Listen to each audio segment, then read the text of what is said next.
राज्य में रूरल सर्वेक्षण विभाग की जो है सर्वे करवाए गए, वहीं बीजेपी ने इस पर कड़ी आपत्ति जताई है कि जो कॉलेजों में जो मजारे हैं।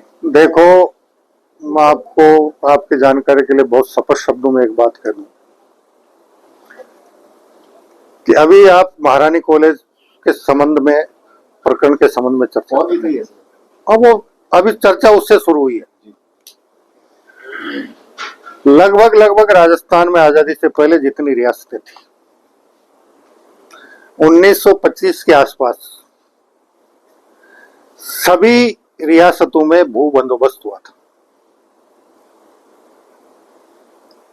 आजादी के बाद 52 से 55 में हुआ। कुछ शहरों में विभिन्न समयों पर सिटी सर्वे हुए।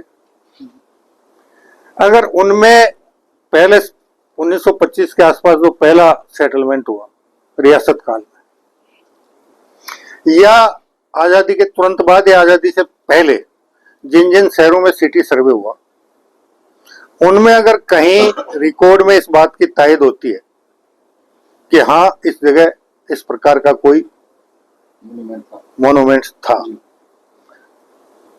या फिर पुरातत्व विभाग के रिकॉर्ड में कोई बात आई है, वो तो होगा मान्य। और बाकी जब तक कोई सबूत प्रस्तुत नहीं होगा, वो सब अवैध अतिक्रमण माने जाएंगे। और इस मामले में माननीय सर्वोच्च न्यायालय का एक बहुत स्पष्ट निर्णय बहुत साल पहले हुआ है, उसके मुताबिक आगे कार्रवाई होगी। सर गहलोत साहब, आपको कुछ ऐसा लग रहा है?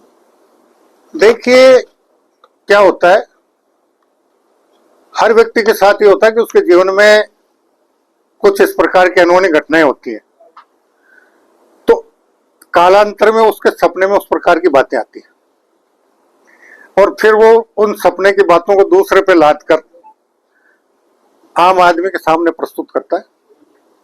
भारतीय जनता पार्टी में इस प्रकार का कोई प्रकरण नहीं है।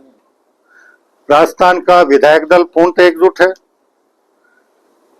प्रदेश नेतृत्व है भारतीय जनता पार्टी का, संगठन का एकजुट है, और भारतीय जनता पार्टी का राष्ट्रीय नेतृत्व एकजुट है, और राष्ट्रीय नेतृत्व का और विधायक दल का हमारे वर्तमान प्रधानमंत्री पर हमें पूरा भरोसा है। सर, पूर्व मुख्यमंत्री अशोक गहलोत ने कहा है कि प्रदेश का दूसरा बड़ा शहर है, 5% या 10% काम जो है विकास कार्यों के बचे हुए हैं, उन्हें पूरा करें और भजनलाल जी आके उनका उद्घाटन करें। ऐसे कौन से काम आपने कुछ देखे हो? मैं आपके मार्फत पूर्व मुख्यमंत्री गहलोत जी से यह अनुरोध करना चाहूंगा कि उनकी जानकारी में जो 5-7% विकास के काम बचे हुए हैं, जो वो अपने शासन काल में नहीं कर पाए, उसके बारे में अगर वो अवगत कराएंगे तो हम उनको जल्दी पूरा करवा जो सचिन पायलट है, उनका सभी मुद्दे हमारे खत्म हो चुके हैं, और अब हम जो है बहुत ताकत के साथ वापस। चलो, बहुत अच्छी बात है। अगर उनके मतभेद खत्म हुए हैं तो एक सकारात्मक विपक्ष की भूमिका निभाएं। एक लोकल मुद्दे बात है सर, राजस्थान बचाओ। देखो, विपक्ष का दीवा सपन आप किसी का भी नहीं रोक सकते।